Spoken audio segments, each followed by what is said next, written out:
Poor teen Doug, Hell's Angel's daughter from a car crash during blizzard. 3 minutes later, 97 bikers wept. The blizzard lasted only minutes. The rescue took less than 3, but what happened afterward made grown men cry in the snow. This is not a story about bikers or angels. It's about a poor teen who chose not to look away. Evan Cole was 17, and winter had never been kind to him. The bus stop bench was cold beneath him, metal biting through his jeans as snow gathered on his shoulders like it meant to stay. He didn't brush it off. Brushing it off took energy, and energy was something Evan learned to save. He counted breaths instead. In, out, slow, the way his mom taught him before she stopped being around. He lived out of a backpack now, one change of clothes, a cracked phone with no service, a library card that still worked somehow, and a folded photo of his little sister, Lily, missing 2 front teeth and smiling like the world had never hurt her. The storm warnings had been everywhere that morning. Phones buzzing, radio voices serious. Stay indoors. Do not travel. Evan didn't have indoors, so he walked. The highway cut through the edge of town like a scar. Cars rushed past, headlights blurred by snow, drivers warm and sealed inside their lives. Evan kept his head down, hoodie pulled tight, hands stuffed into sleeves because his gloves had holes in them. He was headed nowhere special, just moving. Moving kept the cold from winning. His stomach hurt in that dull, hollow way it always did when it had been too long. He had shared half a sandwich with a guy behind the shelter the night before. It tasted like mustard and pride swallowed hard. The wind screamed louder now, pushing snow sideways, erasing the world 1 inch at a time.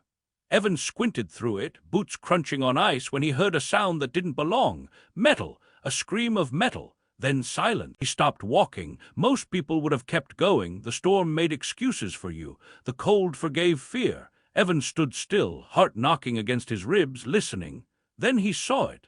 A car, half-spun, sliding off the highway ahead. And without thinking, because thinking costs time, Evan started running. The car didn't flip. It didn't explode. It didn't make the kind of noise people talk about later. It just slid, like it gave up. One moment it was there, tires fighting, brake lights blinking red through the white.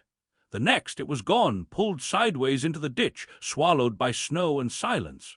Evan skidded to a stop near the edge of the road, chest burning, breath tearing out of him in sharp clouds. He looked up and down the highway. Cars still passed, slower now, careful. Nobody stopped. He raised his arm, waved once. No one saw. The ditch was deeper than it looked. Snow covered everything, smooth and dangerous, hiding ice and broken things underneath. Evan slid down on his side, boots losing grip, landing hard on his hip with a grunt that knocked the air from his lungs. The car was tilted, nose down, engine still running, a low, struggling growl like an animal caught in a trap. One headlight blinked weakly, the other was dead. "Hey!" Evan shouted, voice ripped away by wind. "Hey, can you hear me?" No answer. He stumbled closer, fingers numb, heart loud. Through the windshield he saw a girl, maybe 16, maybe 18. Blood traced a thin line along her temple, already darkening. Her eyes were closed. Her chest moved, but barely. Evan swallowed. He didn't know her. She didn't look like anyone from his world. Her jacket was expensive. Her car even more so. Leather seats. Heated steering wheel. Things Evan had only ever heard about. He grabbed the door handle. It wouldn't open. He tried again. Nothing. The storm pressed harder, wind slamming into his back, pushing him like it wanted him gone. Evan looked up at the road again. Still no one stopping. His fingers shook as he reached for a rock buried in the snow. He pulled it free, hands screaming in pain, and raised it. "I'm sorry," he whispered, to the car, to the girl, to whatever rules he was about to break. He swung. The window shattered on the second hit. Glass burst inward, sharp and loud, then immediately went quiet under the snow and wind. Cold rushed inside the car like it had been waiting its turn. Evan dropped the rock and shoved his arm through the broken window, cutting his sleeve, skin burning. He fumbled blindly until his fingers hit the lock. Click! The door opened with a stubborn groan. He leaned in, the smell of blood and airbag dust filling his nose. The girl groaned softly, a sound so small it almost disappeared. "Hey," Evan said, voice shaking. "Hey, stay with me, okay? Stay with me." He didn't know what he was doing. He had never been trained, never had anyone to teach him things like this. But Lily used to fall and cry when she was little, and Evan always knew what to do then.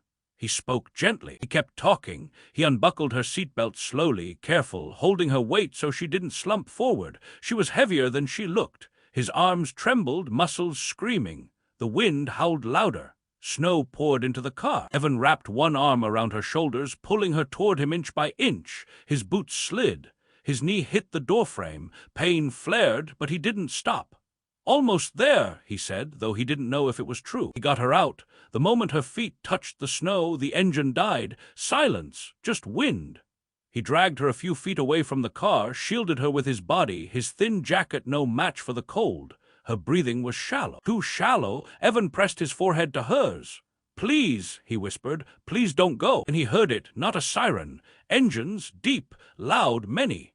The sound cut through the storm like thunder rolling in formation. Evan looked up. Through the white, shapes appeared. Headlights, tall, wide, motorcycles, dozens of them coming fast. They didn't slow. They surrounded the scene like a wall. Black bikes, chrome shining under snow. Engines roaring, then cutting off one by one until the world felt suddenly exposed.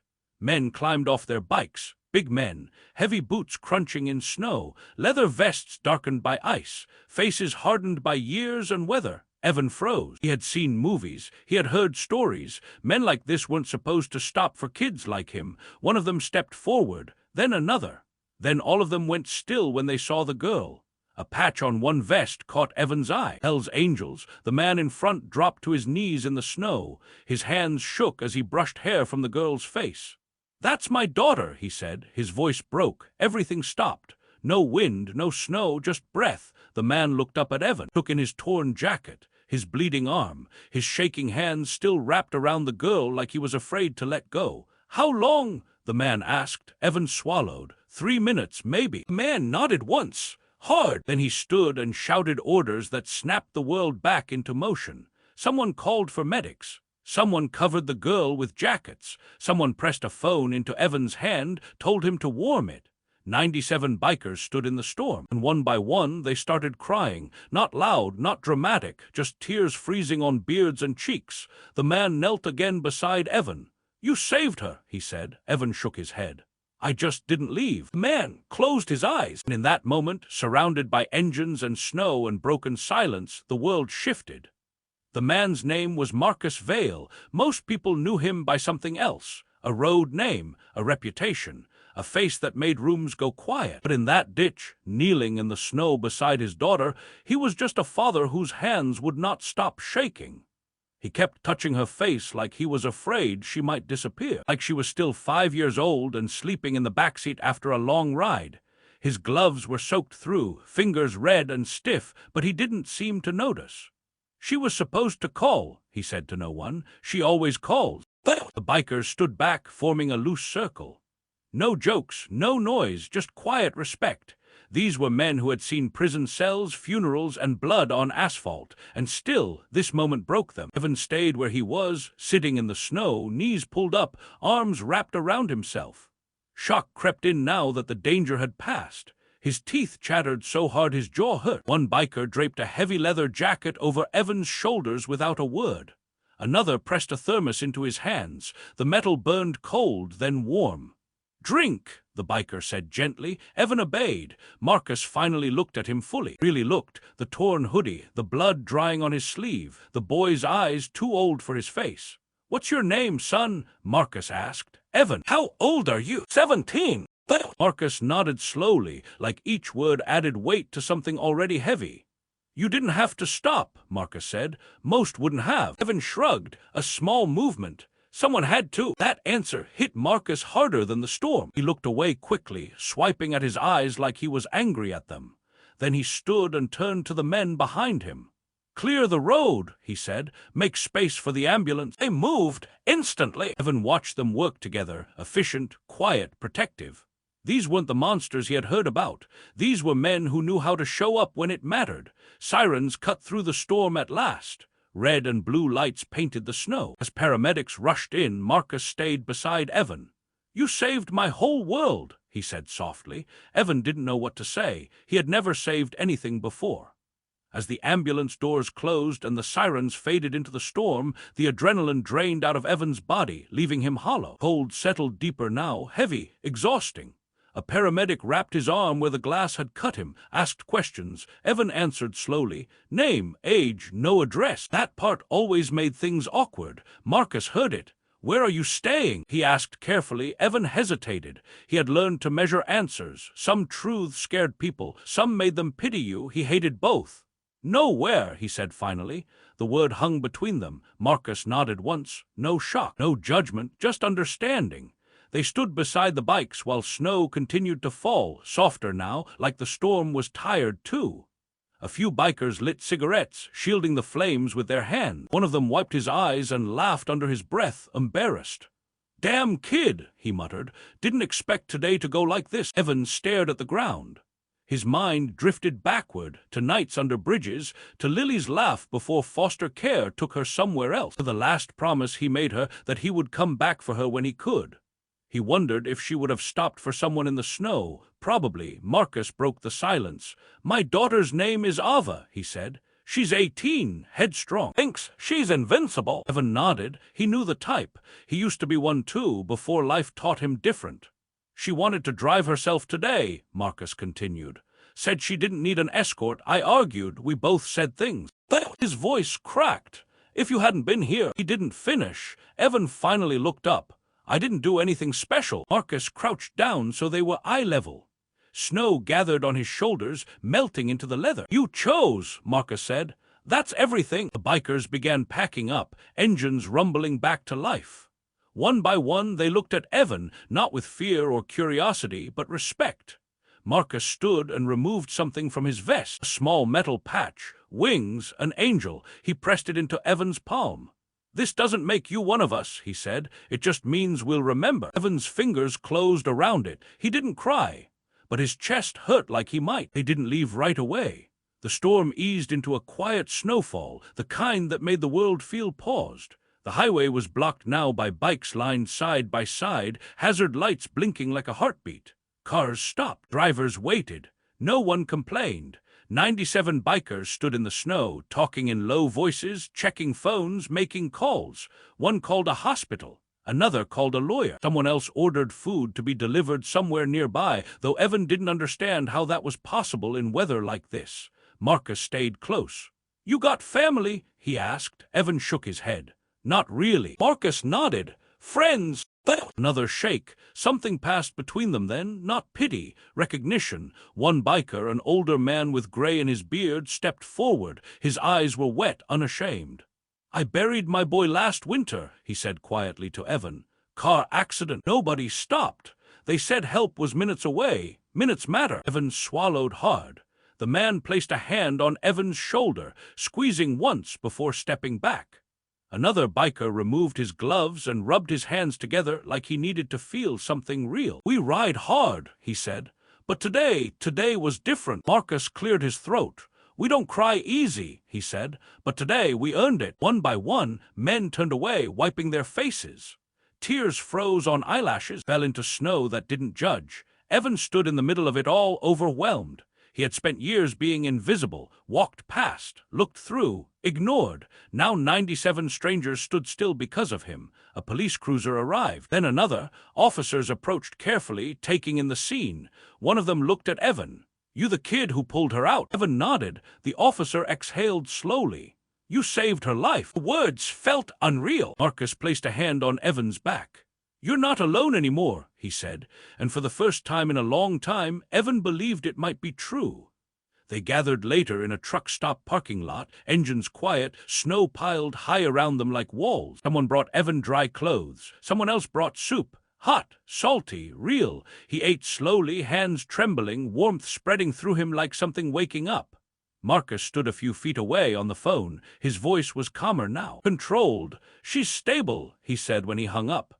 "Concussion, broken arm, she's asking for you." Evan froze. "Me?" Marcus smiled, a real one this time. Tired, grateful. "You're the first thing she remembered."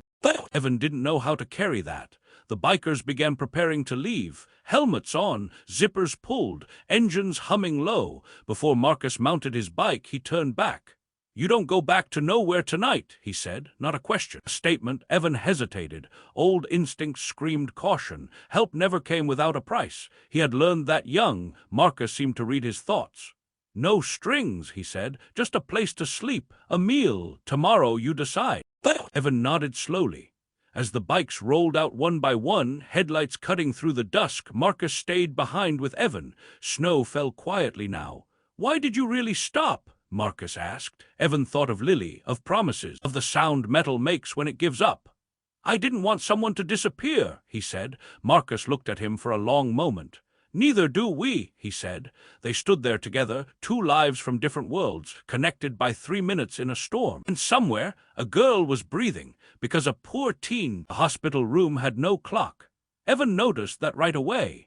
Just white walls, soft beeping, and a window where snow slid down like slow tears. He sat in a chair too big for him, borrowed shoes on his feet, Marcus's jacket still heavy on his shoulders. Ava slept. Her arm was wrapped in white, her face bruised but calm, alive. Evan kept his hands in his lap. He didn't want to touch anything. Hospitals felt fragile, like places where one wrong move could break something important. Marcus stood by the window, phone pressed to his ear, listening more than talking. When he hung up, he turned. She's going to be okay, he said again, like saying it made it real. Ava stirred. Her eyes opened slowly. She looked at Evan. You're real, she whispered. He swallowed. Yeah, you pulled me out, she said. Not a question. He nodded. She tried to smile. It didn't work, but she tried anyway. Dad said you didn't leave. Evan looked down. I almost did. Marcus shook his head. Almost doesn't count. Ava reached out with her good hand. Evan hesitated, then took it. Her grip was weak but certain. Thank you, she said. Tears filled her eyes. I was scared. The words hit Evan hard. He remembered being scared, still being scared, all the time. I know, he said quietly. A nurse came in, checked vitals, smiled at Evan like she already knew his story. Word traveled fast in places like this. When they were alone again, Marcus sat across from Evan. I talked to the police, he said. They'll need a statement, and there's other things. Evan tensed. Am I in trouble? Marcus's eyes softened. No, son, you're a hero. Evan didn't feel like one. Heroes had homes, plans, futures. He had tomorrow, maybe. Outside, snow stopped falling. For the first time since the storm, the world felt quiet. By morning, Evan's name was everywhere. Not because he wanted it to be, not because he asked. Someone posted a photo, just a blur of leather jackets and snow. Someone else filled in the gaps. The story grew legs and ran. Poor teen saves biker's daughter. 17-year-old walks into blizzard. 3 minutes, that changed everything. Evan watched it unfold on a borrowed phone, uncomfortable. Each headline felt like it belonged to someone else. Reporters came to the hospital. Marcus turned them away. Not today, he said. He's a kid. But the bikers talked. They told the truth the only way they knew how, plain and honest. He didn't ask who she was. He didn't hesitate. He stayed. Donations appeared. Small ones at first, then more. A fund started without Evan's name attached, just a message for the boy who stopped. Evan didn't know how to feel about it. Money had always been something he needed, not something people gave. A social worker came by, asked questions, offered options. Marcus listened quietly. That night, Evan stood outside the hospital, cold air filling his lungs. Marcus joined him. You don't owe anyone anything, Marcus said. You hear me? Evan nodded. But you deserve choices, Marcus continued. Real ones. Evan thought of Lily again. Of promises that felt impossible before. What if I mess it up? Evan asked. Marcus smiled. We all do. The trick is having people who don't leave when you do. Inside, Ava slept peacefully. Outside, engines rumbled softly in the parking lot. The angels were still there. 2 weeks later, the snow was gone. The ditch was still there, scarred earth exposed, but the road looked ordinary again. Cars passed. Life moved. Evan stood at the edge of it, hands in his pockets, backpack lighter now. Marcus stood beside him. They didn't talk much. Some moments didn't need words. A small wooden cross stood near the ditch. Someone had placed it there. No name, just a reminder. I come here every year, Marcus said. For friends who didn't make it. Evan nodded. Ava's laughter carried from behind them. She leaned on crutches, smiling brighter than the sun ever did in winter. I told them to put a guardrail, she said. They're actually listening. Marcus smiled at her, pride soft in his eyes. Evan realized then that this place would always mean something different to him now, not just danger, choice. He reached into his pocket and felt the metal patch. Wings. He didn't wear it. He just carried it. A car slowed as it passed. The driver waved. Evan waved back, surprised. "You ready?" Marcus asked. Evan took one last look at the road. "Yeah," he said. They walked away together. Evan moved into a small room above Marcus's garage. It wasn't fancy, but it was warm, safe, real. He enrolled in night classes, got a part-time job, sent letters to Lily's caseworker, started the long process of finding her again. Some nights he sat with the bikers, listening to stories that weren't in movies. Loss, regret, loyalty. They never asked him to be like them. They just let him be. On the anniversary of the storm, they rode together. 97 bikes, one road. They stopped at the ditch. No speeches, just silence. Evan stood among them, taller now, steadier, still quiet, still himself. Marcus placed a hand on his shoulder. "Family," he said, not loud. Evan felt it then, not the noise, not the headlines, the truth. 3 minutes didn't just save a life. They built one. Spring came slowly. Snow melted into rivers along the road. Grass pushed through dirt like it had something to prove. Evan noticed these things now. He paid attention. Ava walked without crutches by April. Her scar faded but never fully disappeared. She said she liked it that way. "It reminds me," she told him once. She called Evan her brother, not as a joke, not as a thank you, just brother. The first time she said it, Evan didn't answer. He wasn't sure he was allowed to accept things that big, but Marcus heard it. So did the men sitting around the garage, oil-stained hands wrapped around coffee cups. No one corrected her. Evan worked mornings and studied nights. Some days were heavy. Some days felt almost normal. Healing, he learned, wasn't loud. It was quiet choices stacked on top of each other. One afternoon, a letter arrived. Lily, the paper shook in his hands as he read. She was safe. She remembered him. She still kept the promise he made, too. Evan sat on the steps and cried until his chest hurt. Marcus sat beside him. Didn't speak, just stayed. Later that week, the bikers gathered again, not for a ride, not for trouble, for a barbecue. Music played low. Kids ran between bikes like they belonged there. Evan stood back, watching. Marcus nudged him forward. "Go on." Evan hesitated, then stepped in. Someone handed him a plate. Someone clapped his back. Someone asked about school like it mattered. And it did. That night, as the sun dropped behind the highway, Evan looked at the road where it all began. He understood something then. Family wasn't about blood. It was about who stayed when the storm hit. The patch stayed in Evan's drawer. Wings, black and silver, heavy for its size. Marcus noticed once and smiled. "Means you understand it," he said. Evan understood. He didn't need to wear it to carry it. The world moved on. Headlines faded. New storms came, but some things stayed. Every winter, when the snow started falling thick and sideways, Evan found himself slowing down, watching the road, remembering how fast a normal day could turn. One evening, years later, Evan drove past the same stretch of highway. Hazard lights blinked ahead. A car sat crooked in the snow. Evan pulled over, not because he was brave, not because he was special, because once someone needed him and he learned what that meant. He helped, called for assistance, stayed until help arrived. The driver cried, thanked him. Evan nodded. "Someone once did the same for me." When he got home, he opened the drawer, looked at the patch, closed it again. Some angels didn't ride, some didn't wear leather, some just stopped. The highway looks ordinary now. Cars pass. Snow falls, life goes on, but the road remembers. It remembers the boy with nothing but choice in his hands, the father who thought he had lost everything, the daughter who got another chance. It remembers 97 men who stood still in a storm and let themselves feel. Evan stands taller these days, not because life got easy, but because he knows who he is. When people ask about that day, he doesn't tell the whole story. He just says, "I didn't leave," and that's enough. Because